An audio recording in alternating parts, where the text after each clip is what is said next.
Saudari dan saudaraku yang terkasih, banyak pintu atau jalan untuk menjadi murid Yesus.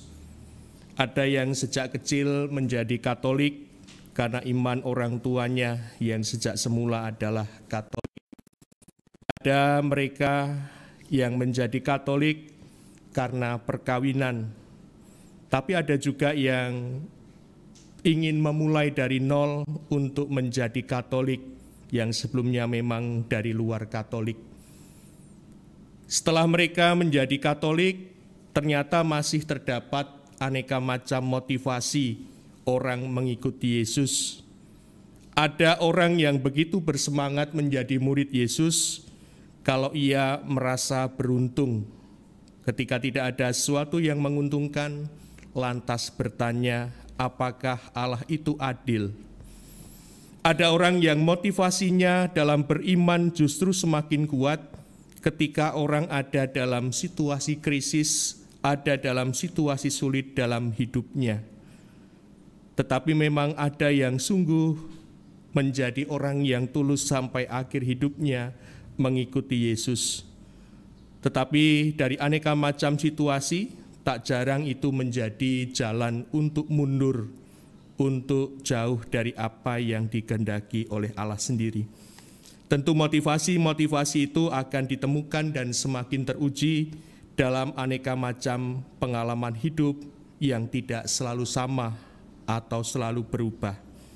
Ada pepatah yang mengatakan, kalau kamu mencintai langit, kamu juga harus mencintai setiap cuacanya. Bacaan pertama yang kita dengarkan dari Kisah Para Rasul menunjukkan bagaimana Petrus meneruskan karya karitatif atau karya sosial yang pernah dilakukan oleh Yesus, yaitu tindakan penyembuhan atau membangkitkan orang yang sudah mati. Petrus datang menyembuhkan, Petrus datang untuk melayat sebagaimana yang pernah dilakukan oleh Yesus. Dari situasi ini ternyata orang yang mendengar peristiwa itu semakin banyak yang mau berbalik kepada Allah. Berarti dalam hal ini ada unsur pertobatan yang sebelumnya jauh dari Allah, kemudian dengan peristiwa ini iman mereka diteguhkan dan kembali kepada Allah.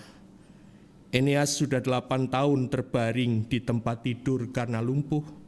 Dan Petrus dalam nama Yesus datang untuk memberikan kesembuhan. Demikian juga Tabita yang tadi dibangkitkan oleh Petrus dalam kuasa Yesus yang bangkit. Injil Yohanes yang kita dengarkan ternyata juga menyajikan begitu banyak perjuangan para murid yang hadir menyertai Yesus dalam berbagai pengajarannya. Tetapi mereka masih gagal paham, masih sulit memahami pengajaran-pengajaran Yesus. Memang dalam beriman tidak cukup hanya menggunakan nalar manusiawi, tetapi Yesus sebenarnya telah mempercayai murid-murid yang ikut serta dalam pengajarannya, karena mereka sebagai pendengar juga punya kemampuan yang memadai. Yesus telah memberi yang terbaik, tetapi cara menerima pengajaran itu satu dengan yang lain berbeda. Tetapi pengajaran Yesus tidak hanya untuk menyenangkan para pendengar, supaya pendengar senang, supaya pendengar tenang, tetapi ada saat di mana para murid juga harus merenungkan jati dirinya sebagai murid, sebagai pengikut Yesus. Memang kalau kita renungkan banyak kontradiksi atau semacam ada perlawanan kalau kita mendengarkan ajaran Yesus, memberi untuk menerima, mengampuni supaya diampuni, bahkan merelakan nyawa untuk mendapatkannya. Bukankah kalau merelakan nyawa berarti hilang nyawanya, kok justru malah mendapatkannya? Maka dalam hal ini, saudari dan saudaraku yang terkasih, jalan yang dilalui sebagai seorang murid itu memang sempit sebagaimana disabdakan oleh Tuhan.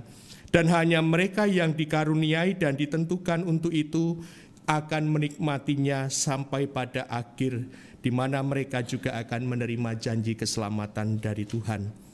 Para murid gagal paham, tidak bisa mencerna pernyataan Yesus sebagai roti hidup.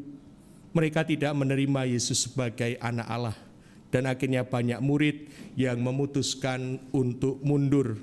Mereka merasa ajaran Yesus ini keras. Maka kita juga lantas bertanya, mereka yang mundur ini motivasinya apa ketika mereka mengikuti Yesus? Kemudian Yesus menantang 12 murid, apakah mereka juga mau pergi? Dan Petrus dengan lantang menyatakan bahwa kepercayaan mereka juga tahu bahwa Yesus ini adalah yang kudus dari Allah, dan kepada siapa lagi mereka akan pergi jika tidak datang kepada Yesus. Marilah saudari dan saudara yang terkasih, kita mohon rahmat Tuhan agar kita dapat dengan tegas dalam segala daya upaya kita menghidupi iman dan kebenaran yang kita terima dari Allah. Kalau kita mencintai Yesus, maka kita juga harus mencintai aneka macam pengajarannya, entah itu yang disampaikan dengan lembut, dengan keras, atau dengan tegas.